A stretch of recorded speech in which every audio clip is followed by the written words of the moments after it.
pumpkin spice has become incredibly popular in autumn, especially with the launch of the famous Starbucks pumpkin spice latte. But do you actually know what pumpkin spice is and what is in it? Let's find out.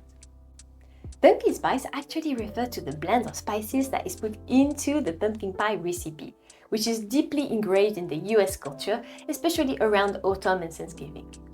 The famous pumpkin pie spice blend dates back from the 18th centuries and evolved over time with the ability of some spices like cinnamon and nutmeg.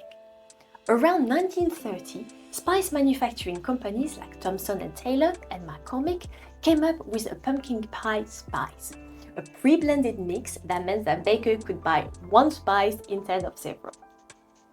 But it was in 2003, when Starbucks launched their pumpkin spice latte, the PSL, that pumpkin spice became incredibly popular. The funny thing is, Starbucks pumpkin spice latte didn't have any pumpkin until 2015, as once again the pumpkin spice referred to the blend of spice used in a pumpkin pie. The rumor has it that customers were so upset that their favorite drink didn't actually contain pumpkin that Starbucks decided to add it to the drink. Even today, this creates a big debate that pumpkin spice should or should not have pumpkin in it. There are actually hundreds of recipes for the pumpkin spice, including spices like cinnamon, ginger, nutmeg, cloves, and sometimes allspice. Today, you can even find pumpkin spice in almost everything, from hummus, muffins, beers, to candles, soaps, and lotions. To be able to assess pumpkin spice flavor profile, I bought some pumpkin spice blends to make actual pumpkin pies. I've also tried some market products flavored with pumpkin spice, such as the Joe & Seth's Gourmet Popcorn, Califia Farm Cold Brew, and products from Starbucks, including the famous pumpkin spice latte.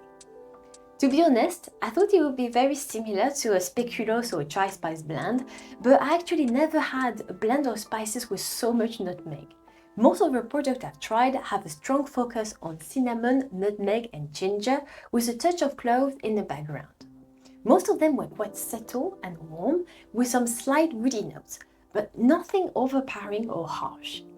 If you're working on a pumpkin spice recipe, I would advise you to use pumpkin puree and find a pumpkin spice blend or flavoring separately.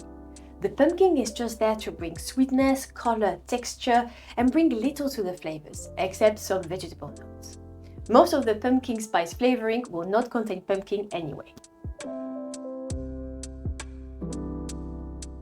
Pumpkin spice can be paired with brown flavors like vanilla, chocolate, caramel, and coffee, nutty flavors like peanut, cashew nut, almond, walnut, and popcorn, buttery and sweet flavors like cake, pancake, and biscuit, fruity flavors like apple, pear, pineapple, coconut, orange, banana, and fig, and meat flavors like lamb, beef, and pork.